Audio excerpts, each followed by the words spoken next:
नमस्कार. संघर्ष वृत्तवाहिनीमध्ये आपलं स्वागत. घेऊया ठाणे आणि आसपासच्या परिसरामधील घडणाऱ्या महत्त्वाच्या घडामोडींचा आढावा. गेले 2 महिने हक्काची पेन्शन न मिळाल्याने जगायचे कसे असा प्रश्न महाराष्ट्र जीवन प्राधिकरणातील सेवानिवृत्त वयोवृद्ध कर्मचाऱ्यांसमोर उभा राहिला आहे. पेन्शनच्या मागणीसाठी बुधवारी दुपारी महाराष्ट्र जीवन प्राधिकरणातील ठाणे शहरातील कार्यालयाबाहेर या कर्मचाऱ्यांनी भर उन्हात धरणे आंदोलन केले. राज्यातील तब्बल 14,000 सेवानिवृत्त कर्मचारी हे पेन्शनपासून वंचित आहेत. त्यामुळे त्यांना विविध आर्थिक अडचणींना सामोरे जावे लागत असल्याची नाराजी या वयोवृद्ध कर्मचाऱ्यांनी व्यक्त केली. शासनाकडे वारंवार पाठपुरावा करूनही आमच्या मागण्यांकडे पाठ फिरवली असल्याचे त्यांनी म्हटले आहे. महाराष्ट्र जीवन प्राधिकरणातील सेवानिवृत्त कर्मचाऱ्यांचे तात्पुरते लेखा शीर्ष महालेखाकार मुंबई यांच्या कार्यालयाने गोठवल्यामुळे मार्च 2026 पासून सेवानिवृत्ती वेतन मिळालेले नाही. त्यामुळे प्राधिकरणातील सेवानिवृत्ती कर्मचारी मोठ्या आर्थिक संकटात सापडले आहेत. त्यांचा रोष व्यक्त करण्यासाठी महाराष्ट्र जीवन प्राधिकरण संघर्ष कृती समितीच्या वतीने राज्यातील संपूर्ण महाराष्ट्र जीवन प्राधिकरण सेवानिवृत्ती कर्मचारी हे महाराष्ट्र जीवन प्राधिकरणाच्या विविध कार्यालयांसमोर धरणे आंदोलन निवेदनाच्या माध्यमातून शासनाचे लक्ष वेधले.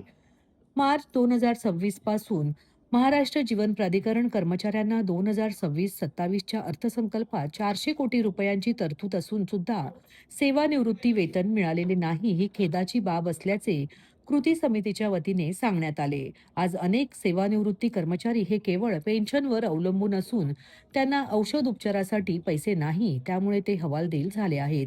त्यांची प्रकृती बिघडलेली आहे अशी व्यथा देखील त्यांनी व्यक्त केली. आज आम्हाला 1 दिवस धरणे आंदोलन करावे लागत आहे. पेन्शन लवकर न मिळाल्यास हजारोच्या संख्येने पेन्शनधारक आझाद मैदानावर उपोषण करतील असा इशारा कृती समितीचे सदस्य सिद्धार्थ रोकडे यांनी दिला आहे. लाडक्या बहिणीमधल्या ज्या वंचित आहेत त्यांना पेन्शन पासून नाही ठेवलेलं. आमचे पेन्शनधारक जे आहेत ना ते लाडक्या बहिणीमध्ये कोणी गेलेलं नाहीये आणि आम्ही फक्त सरकारी नोकर आहोत. सरकारी नोकर म्हणून आम्हाला नोकरच बनवून ठेवलेलं आहे. आम्हाला काही मिळत नाहीये इथे. पेन्शन मागून मागून प्रत्येक वेळेस आम्ही थकलोय. प्रत्येक वेळेस आमचे अधिकारी जे आहेत ह्याचे कमिटीचे ते लेटर देऊन देऊन थकलेत. प्रत्येकांना सांगतात की ह्यावेळेस देऊ त्यावेळेस देऊ, देणार कधी माहिती नाही. आम्ही आपलं वाट बघतोय. आता 2 महिने झालेत सर, आम्हाला अजून पेन्शन नाहीये. आम्हाला 2-4 दिवसापूर्वीच मला एक न्यूज आली, कोणी ना लातूर मधले आरेखक त्यांना पैसे नसल्यामुळे औषधं नसल्यामुळे ते वारले. मग अशी आमची अवस्था असताना सरकारला वाटत नाही की 2 महिने झालेत, हे वरिष्ठ लोक आहेत, सिनियर सिटीजन आहेत, त्यांना प्रॉब्लेम होतो जगण्याचा, त्यांना सपोर्ट नाही कुणाचा. अहो ही आमची पेन्शन म्हणजे एक इज्जतीची झालर आहे, एक चादर आहे. आम्ही कुणाकडे हात पसरणार नाहीये.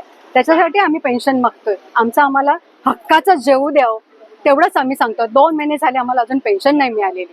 गेल्या 6 महिन्यापासून पेन्शन बाबत शासनाकडून असाच घोळ चालू आहे आणि आता 2 महिन्यापासून तर आमची पेन्शनच बंद केलेली आहे. महाराष्ट्र जीवन प्राधिकरणाचे एकूण 14,000 कर्मचारी पेन्शनपासून 2 महिन्यापासून वंचित आहे आणि या पेन्शनपासून सगळं आमचं अडलेलं आहे ना हो. आम्ही आता वयस्कर माणसं आहोत. 60, 70, 80, 85 पर्यंत गेलेले आहेत. खाण्याचे पिण्याचे औषधाचे सगळेच हाल होत आहेत ना आमचे. ते शासनाला माहिती नाही का, समजत नाही का? लेखा शीर्षाचा घोळ जो आहे हा आमचा काय आमचा संबंध नाही ना त्याशी. आमचा प्रश्न नाही, तो आमचा प्रॉब्लेम नाही आहे, शासनाचा प्रॉब्लेम आहे. तो शासन स्तरावर ते कधी पण सॉल्व्ह करू शकतात ना. त्याच्यात एवढं त्यांचा प्रॉब्लेम का त्यांचा याच्यामध्ये. तर शासनाला एवढी एकच विनंती आहे की त्यांनी हा लेखा शीर्षाचा जो घोळ आहे तो प्लीज कृपया लवकरात लवकर संपवून आम्हाला आमच्या हक्काची पेन्शन देण्यात यावी ही आम्ही एक नंबर विनंती करतो, जेणेकरून आमचं उर्वरित आयुष्य सुखाने समाधानाने चालेल. आज मजिप्रा कर्मचाऱ्यांना, सेवानिवृत्त अधिकारी कर्मचाऱ्यांना पेन्शन मिळत नाही. वास्तविक पाहायला गेलं तर आम्ही लोकांनी 30-40 वर्ष प्रशासनाची सेवा करून आज आम्हाला पेन्शन मिळत नाही. त्याच्यापासून आम्हाला वंचित ठेवण्यात येत आहे. गेली 2 महिने हा लेखाशिक्षाचा घोळ घातलेला आहे. तो नाहक घोळ आहे. तो लवकरात लवकर निस्तरावा आणि आमच्या सगळ्या पेन्शनधारकांना पेन्शन मिळावी. लोक पेन्शन वाचून, औषधा वाचून तडफडत आहेत. काही लोक वर गेलेले आहेत. तेव्हा आता उर्वरित लोकांना जिवंत ठेवायचं की नाही? नाहीतर एक काम करा, आम्हाला काहीतरी द्या 14,000 लोकांना आणि काढून टाका, एकदा संपून टाका. आम्हाला तेवढं तरी करा. नाही तर आज आमच्याकडे काहीच नाही शिल्लक, यायला आम्हाला पैसे नाहीयेत. ठाणे महानगरपालिकेचे मालमत्ता कर म्हणजेच प्रॉपर्टी टॅक्स भरण्याचे आवाहन सन 2022-23 या आर्थिक वर्षाचे मालमत्ता कराचे म्हणजेच प्रॉपर्टी टॅक्सचे बिल ठाणेकर करदात्यांना महापालिकेमार्फत आर्थिक वर्षाच्या सुरुवातीस म्हणजेच माहे एप्रिल 2022 मध्ये देण्यात आलेले आहे. तथापि अद्यापही काही करदात्यांनी मालमत्ता कर महापालिकेकडे जमा केलेला नाही. सध्या आर्थिक वर्षाचा अंतिम टप्पा सुरू झाला आहे. मालमत्ता कर वसुलीसाठी महापालिकेतर्फे कडक कारवाई हाती घेण्यात आली आहे. या अंतर्गत जंगम मालमत्ता, टीव्ही, फ्रीज, वाहन व इतर जप्त करणे तसेच स्थावर मालमत्ता वॉरंट बजावून जप्त करण्यात येत असून मालमत्तेचा जाहीर विक्रीद्वारे लिलाव करून कराची रक्कम वसूल करण्यात येत आहे. मालमत्तेस पाणी पुरवठा करण्यात येणारे नळ संयोजन खंडित करण्यात येत आहेत. त्याचप्रमाणे थकीत मालमत्ता करावर 2% व्याज आकारले जात असल्याने भरावयाची रक्कम वाढत आहे. आपला मालमत्ता कर propertytax.thanecity.gov.in या लिंकद्वारे तसंच गुगल पे, फोन पे, पेटीएम याद्वारे ऑनलाईन पद्धतीने करण्याची सुविधा उपलब्ध करून दिली आहे. शनिवार, रविवार व सार्वजनिक सुट्टीच्या दिवशी नागरिकांना मालमत्ता कर भरणे सोयीचे व्हावे याकरता महापालिकेचे मालमत्ता कर संलग्न कार्यालय या दिवशी कार्यान्वित ठेवण्यात आलेले आहे. तरी मालमत्ता कर वसुलीची अप्रिय कारवाई टाळण्याच्या दृष्टिकोनातून मालमत्ता कर भरून महापालिकेस सहकार्य करावे. धन्यवाद. ठाणे महानगरपालिकेच्या प्रभाग क्रमांक 19 मधील रायलादेवी तलाव येथे तातडीने सुरक्षा रक्षक नेमावेत. तसेच शाळा क्रमांक 32-126 मधील उर्दू माध्यमाची शाळा 8वी पर्यंतच असून 9वी व 10वीचे वर्ग सुरू करावेत. तेथील प्राच्य विद्या संस्थेतील जागेची पाहणी करून त्या ठिकाणी सुरू करता येतील का ते पाहावे. तसेच प्रभागातील पावसाळ्यापूर्वी आवश्यक असलेली सर्व कामे करण्याच्या सूचना नुकत्याच झालेल्या बैठकीत महापौर शर्मिला पिंपळकर यांनी संबंधित विभागाला दिल्या. प्रभाग क्रमांक 19 मधील प्रलंबित असलेल्या कामांबाबत स्थानिक नगरसेवक विकास रेपाळे, नम्रता भोसले, रवींद्र फाटक, मिनल संखे यांनी महापौर शर्मिला पिंपळकर यांची भेट घेतली होती. याबाबत महापौरांनी संबंधित अधिकाऱ्यांची बैठक आयोजित केली. या बैठकीस उपमहापौर कृष्णा पाटील, सभागृह नेते हनुमंत जगदाळे, अतिरिक्त आयुक्त 1 संदीप माळवी, नगर अभियंता प्रशांत सोनग्रा, उपायुक्त मिताली संचेती, मुख्य पर्यावरण अधिकारी मनीषा प्रधान, सहाय्यक आयुक्त राजेश सुनावणे, सर्व स्थानिक नगरसेवक व विविध विभागांचे सर्व संबंधित अधिकारी उपस्थित होते. या बैठकीत शिक्षण, स्वच्छता, सुरक्षा आणि सुशोभीकरणाशी संबंधित अनेक मुद्द्यांवर सविस्तर चर्चा करण्यात आली. हजुरी येथील उर्दू शाळा क्रमांक 32-126च्या पटांगणात असलेले बांधकाम काढून विद्यार्थ्यांसाठी मोकळे मैदान उपलब्ध करून द्यावे. तसेच पटांगणालगत असलेल्या इमारतीतील 3 मजले प्राच्य विद्या अभ्यास संस्थेला दिले असून या इमारतीतील 2 मजले उर्दू शाळेसाठी द्यावेत, जेणेकरून उर्दू माध्यमांची 9वी व 10वीचे विद्यार्थी शिक्षणापासून वंचित राहणार नाहीत, अशी मागणी नगरसेवक विकास रेपाळे यांनी केली. तसेच प्राच्य विद्या अभ्यास संस्थेच्या आवारात देखील मोकळी जागा असून तेथेही वर्ग खोल्या तयार करता येऊ शकतील, अशी ही सूचना नगरसेविका नम्रता भोसले यांनी केली. यावर सदर इमारतीची पाहणी करून याबाबत आवश्यक ती कार्यवाही करण्याच्या सूचना महापौरांनी दिल्या. दरम्यान प्रभाग क्रमांक 19 मधील रायलादेवी तलाव परिसरातील वाढत्या अस्वच्छता आणि सुरक्षेच्या समस्याही यावेळी बैठकीत मांडण्यात आली. तलाव परिसरात मद्यपान, नशेखोरी, कचरा साचणे आणि सुरक्षेअभावी गैरप्रकार वाढत असल्याचे निदर्शनास येत असून या ठिकाणी सुरक्षा रक्षक नेमण्याची मागणी नगरसेवक विकास रेपाळे व नगरसेविका नम्रता भोसले जाधव यांनी केली. महापौर शर्मिला पिंपळकर यांनी तलावाच्या दोन्ही प्रवेशद्वारांवर सुरक्षा रक्षक नेमण्याचे निर्देश सुरक्षा रक्षकांना दिले. भोर तालुक्यातील नरसापूर येथे घडलेल्या अत्यंत धक्कादायक आणि अमानवीय घटनेने संपूर्ण राज्यभर संतापाची लाट उसळली आहे. एका चिमुरडीवर लैंगिक अत्याचार करून तिची हत्या केल्याच्या घटनेचा ठाण्यात आज जोरदार निषेध करण्यात आला. यावेळी या प्रकरणातील आरोपीला तत्काळ अटक करून कठोरात कठोर शिक्षा देण्याची मागणी करण्यात येत आहे. ठाणे महापालिका मुख्यालयासमोर येथे शिवसेनेच्या महिला आघाडीच्या वतीने तीव्र आंदोलन छेडण्यात आले. महापौर शर्मिला पिंपळकर व शिवसेना महिला आघाडी जिल्हा प्रमुख मीनाक्षी शिंदे यांच्या नेतृत्वाखाली झालेल्या या आंदोलनात शिवसेनेच्या सर्व नगरसेविका व शिवसेना महिला आघाडीच्या पदाधिकारी सहभागी झाल्या होत्या. संतप्त कार्यकर्त्यांनी या घटनेचा तीव्र शब्दात निषेध व्यक्त करत यावेळी नराधमाच्या पुतळ्याला जोडे मारत पुतळा जाळण्यातही आला. अशा विकृत प्रवृत्तींना समाजात स्थान नाही असे स्पष्ट मत मांडले. राज्याचे मुख्यमंत्री देवेंद्र फडणवीस आणि उपमुख्यमंत्री एकनाथ शिंदे यांच्याकडे या प्रकरणाचा जलद गतीने तपास करून आरोपींवर कठोर कारवाई करण्याची मागणी करण्यात आली. बदलापूर येथील प्रकरणात ज्याप्रमाणे प्रत्यक्ष व अप्रत्यक्षपणे आरोपीवर कारवाई करण्यात आली, त्याचप्रमाणे नरसापूर प्रकरणातील आरोपीवर कठोर कारवाई करावी अशी संपूर्ण जनतेची मागणी असल्याचे महापौर शर्मिला पिंपळकर यांनी नमूद केले. शिवसेना ठाणे जिल्हा महिला आघाडी जिल्हा प्रमुख मीनाक्षी शिंदे यांनीही पीडित कुटुंबाला न्याय मिळालाच पाहिजे अशी ठाम भूमिका व्यक्त केली. जर आरोपीवर लवकरात लवकर कारवाई झाली नाही तर आंदोलन अधिक तीव्र करण्यात येईल. या घटनेमुळे समाजात भीतीचे वातावरण निर्माण झाले असून महिलांच्या सुरक्षिततेबाबत पुन्हा एकदा प्रश्नचिन्ह उपस्थित झाले आहे. नागरिकांनीही संताप व्यक्त करत दोषींना कठोर शिक्षा देण्याची मागणी केली. फाशी द्या, फाशी द्या, फाशी द्या, फाशी द्या, फाशी द्या, फाशी द्या, फाशी द्या, फाशी द्या, फाशी द्या, फाशी द्या, फाशी द्या, फाशी द्या, फाशी द्या, फाशी द्या, फाशी द्या, फाशी द्या, फाशी द्या. 4 वर्षाच्या मुलीवर अत्याचार करणाऱ्या नराधमाला फाशी द्या, फाशी द्या. 4 वर्षाच्या मुलीवर अत्याचार करणाऱ्या नराधमाला फाशी द्या, फाशी द्या, फाशी द्या, फाशी द्या. 4 वर्षाच्या मुलीवर अत्याचार करणाऱ्या नराधमाला फाशी द्या, फाशी द्या. 4 वर्षाच्या मुलीवर खरं तर हा निषेध आंदोलन आज महिला आघाडीच्या वतीने आणि नगरसेवकांच्या वतीने करण्यात येतोय. अत्यंत दुर्दैवी अशी घटना जी घडलेली आहे आणि त्याच्या निषेधार्थ आज आम्ही आंदोलन करण्यासाठी उतरलेलो आहे. ही जी विकृती आहे त्या विकृतीला कुठेतरी आपण वेळीच जर ठेचलं असतं तर अशा प्रकारच्या घटना मला असं वाटतं घडल्या नसत्या.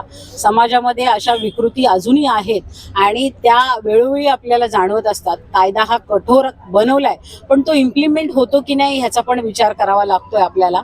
कायद्यामध्ये खूप उशिरा आपल्याला न्याय मिळतो पण ह्या अशा जर गोष्टी आपण लवकरात लवकर त्याचा न्याय देण्याचा जर प्रयत्न केला तर मला असं वाटतं की कोण पुढे असं करण्यासाठी धजावणार नाही. सगळे लोक म्हणजे घाबरतील ह्याच्या पुढे.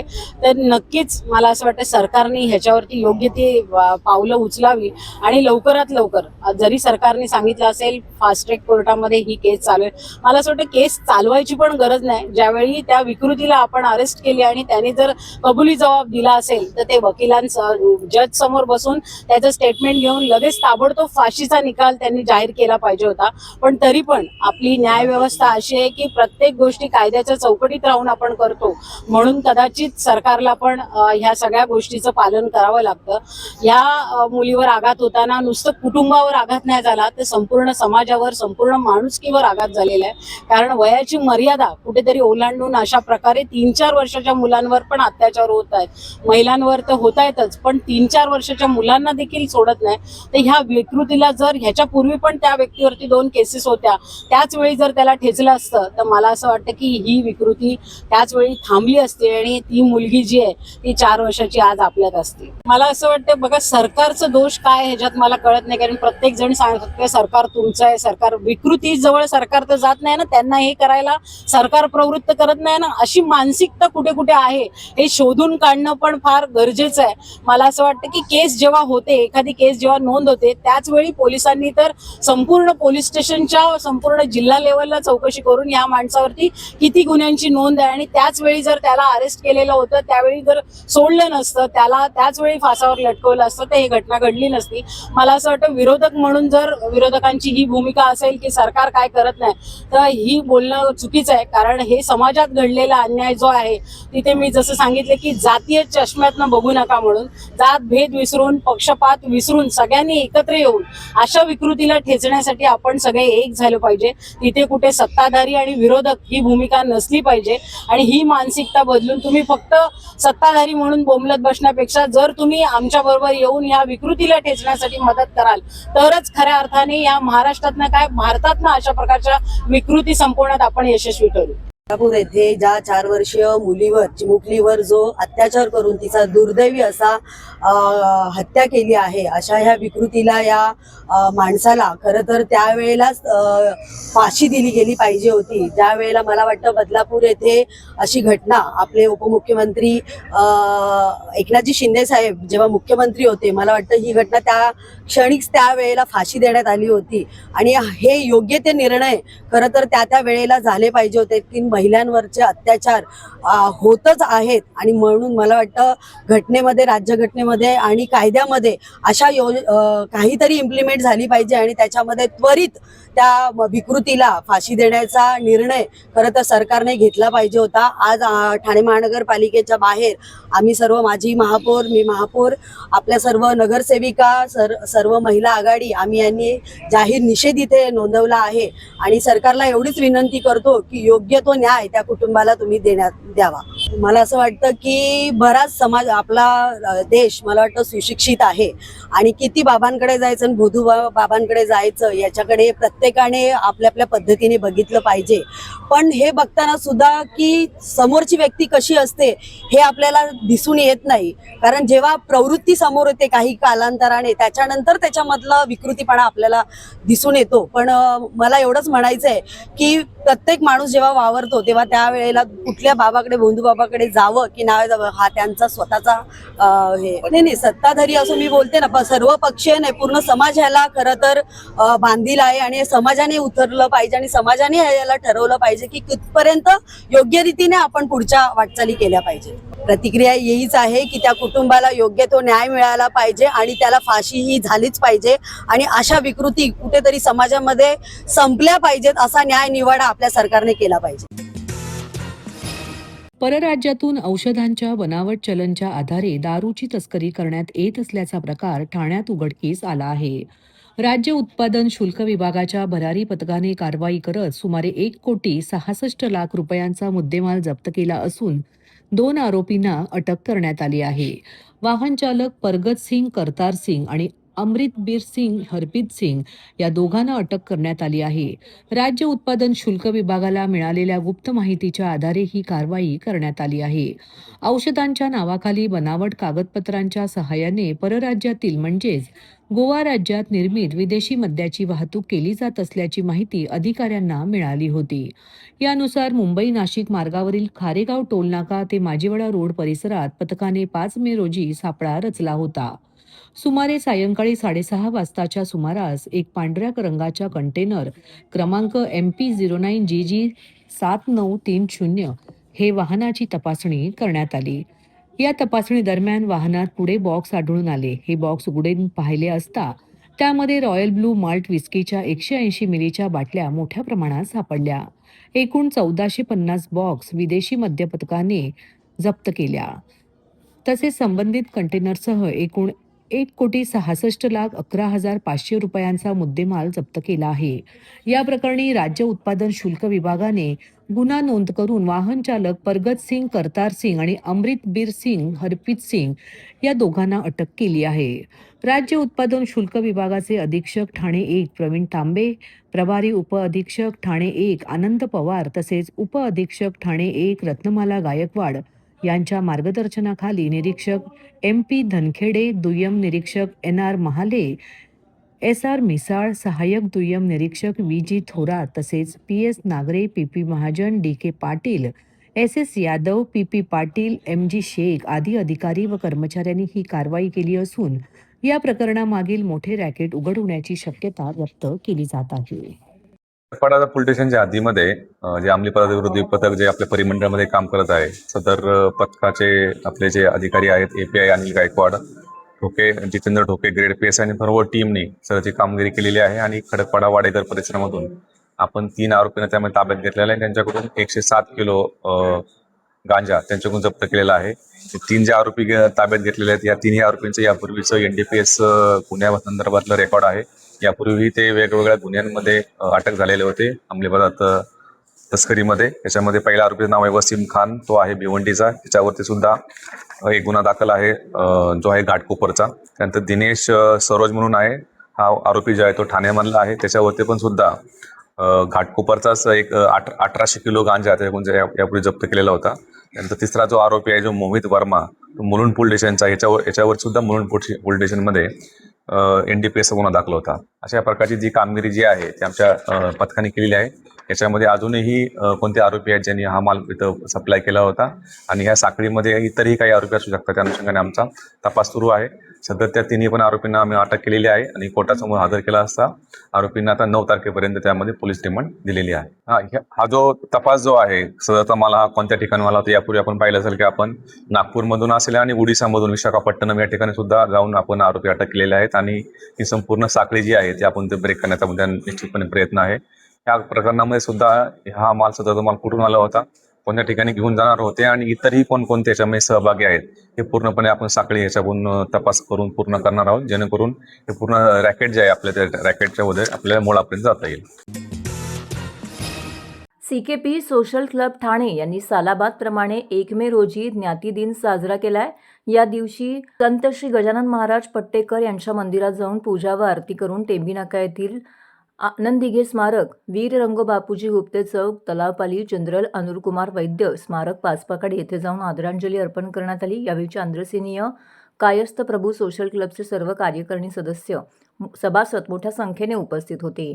3 मे रोजी ज्ञाती दिनाचा सोहळा डॉक्टर काशीनाथ घाणेकर नाट्यगृहात संपन्न झाला. यावेळी प्रमुख पाहुणे म्हणून सतारवादक सुरमणी पंडित चंद्रशेखर फणसे प्रमुख पाहुणे म्हणून उपस्थित होते.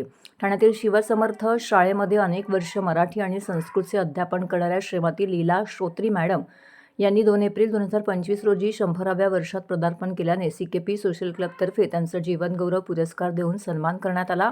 मानपत्र, शाल आणि 10,000 रुपयांची थैली असं पुरस्काराचं स्वरूप होतं. उपस्थितांमध्ये चांद्रसेनीय कायस्थ प्रभू सोशल क्लबचे अध्यक्ष अतुल फणसे, श्री संत गजानन महाराज ज्ञातिगृह विश्वस्त मंडळाचे कार्यकारिणी अध्यक्ष वीरेंद्र टिपणीस, उच्च न्यायालयाचे निवृत्त न्यायाधीश सुरेश गुप्ते, विझाई देवी ट्रस्टचे अध्यक्ष अजित ताम्हणे, अखिल भारतीय चांद्रसेनीय कायस्थ प्रभू मध्यवर्तीचे अध्यक्ष समीर गुप्ते, सल्लागार सुधाकर काका वैद्य, चांद्रसेनीय कायस्थ प्रभू सभेचे कार्याध्यक्ष दीपक फणसे, मातृवात्सल्य मंडळाच्या अध्यक्ष रंजनाताई गुप्ते, स्नेहदा महिला शाखेच्या अध्यक्षा अलकाताई वढावकर, प्रेक्षागृहात चांद्रसेनीय कायस्थ प्रभू समाजातील अनेक दिग्गज सन्माननीय व्यक्ती उपस्थित होत्या. CKP ज्ञाती दिन म्हणजे चांद्रसेनीय कायस्थ प्रभू दिवस आम्ही सालाबादाप्रमाणे यावर्षी पण केला. ॲक्च्युली हा जो दिवस आहे तो 1 मेचा असतो, परंतु अवेलेबिलिटी आणि हॉलची अवेलेबिलिटी आणि इन जनरल सगळ्या गोष्टी टेक्निकल प्रॉब्लेम्स हे सगळे बघता आम्ही आज 3 तारखेला केला.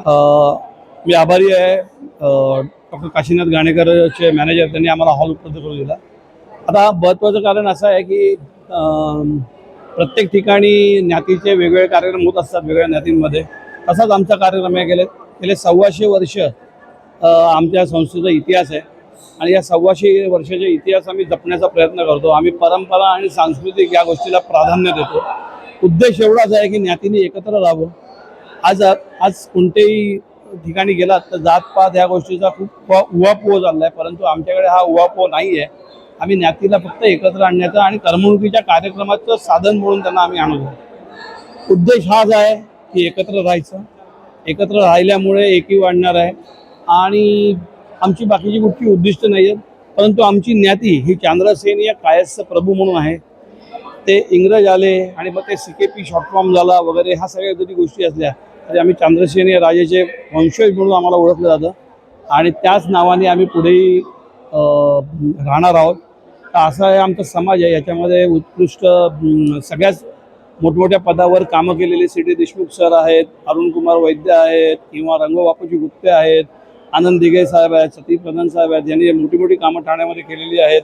याच परंपरा आम्ही गाजवत आहोत. आमच्याकडे जो महिला वर्ग आहे ते उत्कृष्ट प्रकारे कार्य केलेले, त्यांनी पण कार्य केलेलं आहे.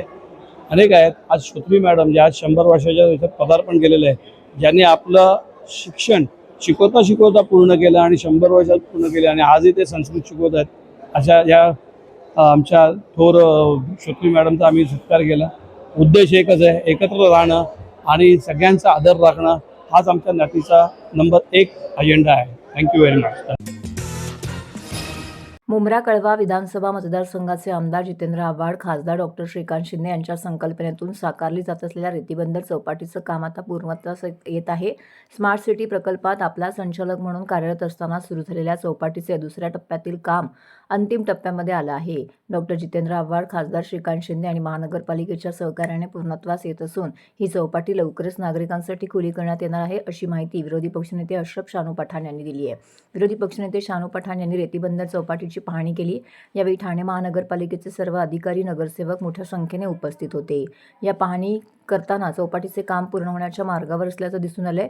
या पाहणी दौऱ्यात शानू पठाण यांनी सांगितले की डॉक्टर जितेंद्र आव्हाड यांच्या संकल्पनेतून चौपाटीची पायाभरणी करण्यात आली होती. साबरमतीच्या धर्तीवरती ही चौपाटी उभारण्यात येत आहे. तत्कालीन प्रधान सचिव श्रीवास्तव, जिल्हाधिकारी अश्विनी जोशी यांनी केलेल्या प्रशासकीय कार्यवाहीतून हे काम सुरू झालं होतं. आता खासदार डॉक्टर श्रीकांत शिंदे, आमदार डॉक्टर जितेंद्र आव्हाड आणि महानगरपालिका आयुक्त सौरभ राव यांच्या सहकार्यातून हे काम पूर्ण होत आहे. शेवटच्या टप्प्यातील रंगरंगोटी आणि बाकडे बसवण्याचं काम सुरू होणार आहे. त्यानंतर ही चौपाटी नागरिकांसाठी खुली होईल असं सांगितलं आहे. पास एक चौपाटी रेती मंदिर पर जो चौपाटी थी उसका हमने विविध कामों के लिए दौरा रखा था संबंधित अधिकारियों के साथ। मुझे याद है जब जोशी मैडम कलेक्टर थी यहाँ पे, तो उस टाइम पे मिनिस्टर डॉक्टर जितेंद्र जी आव्हाड और हमारे खासदार श्रीकांत शिंदे जी का इसमें बहुत बड़ा योगदान रहा है।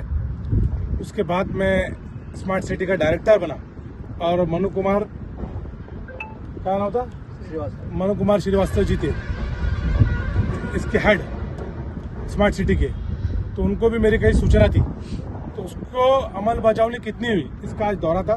स्थानिक कॉर्पोरेटर के साथ इतनी खूबसूरत हमारी जो जगह है उसको क्या कमियां हैं, तो उसमें आज हमको देखने में मिली कैमरा, बेंचेस, लाइट की कमी, रेलिंग और सिक्योरिटी और थोड़ा सा रिपेयरिंग, ये सारी चीज करके ताकि ये कलवा और मुंब्रा के लिए एक खूबसूरत जो सपना था जो आज इम्प्लीमेंट हुआ है थाना महानगर पालिका के स्मार्ट सिटी द्वारा, जिसका मैं डायरेक्टर था, और जो मैं उसके लिए शुक्रिया अदा करूंगा डॉक्टर श्रीकांत शिंदे जी का, खासदार हमारे आमदार डॉक्टर जितेंद्र आव्हाड जी, यहाँ के स्थानिक नगर सेवक लोग जिन्होंने उन पाठ पूरा करके साथ ही साथ हमेशा साथ दिया और जब भी जरूरत पड़ी वो हमारी बात पे आए। आज हमारा दौरे का मकसद ये था कि इस चौपाटी पे जो काम बचे हुए उसको हम फेज 2 में कैसा इम्प्लीमेंट करके ला सके, इस दौरा का हमारा मकसद था। हमने अधिकारियों के साथ आज फेज 2 का प्लान बनाने का ले लिया है। बहुत जल्द हम इसको बजट लाके ताकि ये काम फेज 2 का है तुरंत करा जाए, ऐसी हमारी कोशिश रहेगी और इंशाल्लाह ताला हम इसको पूरा करेंगे। इसलिए अधिकारी को मेरा अभी आज खास निर्देश था कि फेज 2 बनाया जाए। सभी कॉर्पोरेटर से मेरी बात हो गई है। फेज 2 में बेंचेस खेलने के लिए, जो बच्चों की खेलनी है, कैमरा, रिपेयरिंग, सिक्योरिटी, छोटा सा गार्डन, रेलिंग, ये सारी चीजों के साथ मिलकर हमारे तुरंत नेक्स्ट कल मीटिंग रहेगी और उसको इम्प्लीमेंट के लिए हम फेज 2 करके इम्प्लीमेंट करेंगे ताकि कलवा मुमरा को ये खूबसूरत जो जगह मिली है उसका और लुत्फ उठा सके और आनंद ले सके। जो चीज है उसके ऊपर हम आगे और क्या ध्यान देंगे, इसी नहीं आज की मीटिंग थी, बाकी का हमारे स्थानिक नगर सेविका है जो वो बताएंगे। जो हमारा दौरा है, शानू पठान जी ने हमें इधर बुलाया कि आज दौरा है करके, तो हम लोग सब स्थानिक नगर सेवक यहाँ पे आए हैं और संबंधित अधिकारी भी आए हैं और इस पे आगे और क्या काम है बाकी है उस पर हमने चर्चा की और उसका इम्प्लीमेंट शानू भाई ने बोला है कि हम आगे करके देंगे करके। तर हे होतं संघर्ष वृत्तवाहिनीचं आजचं बातमीपत्र। उद्या पुन्हा भेटू याच वेळी याच ठिकाणी ताज्या घडामोडींसह। तोपर्यंत नमस्कार।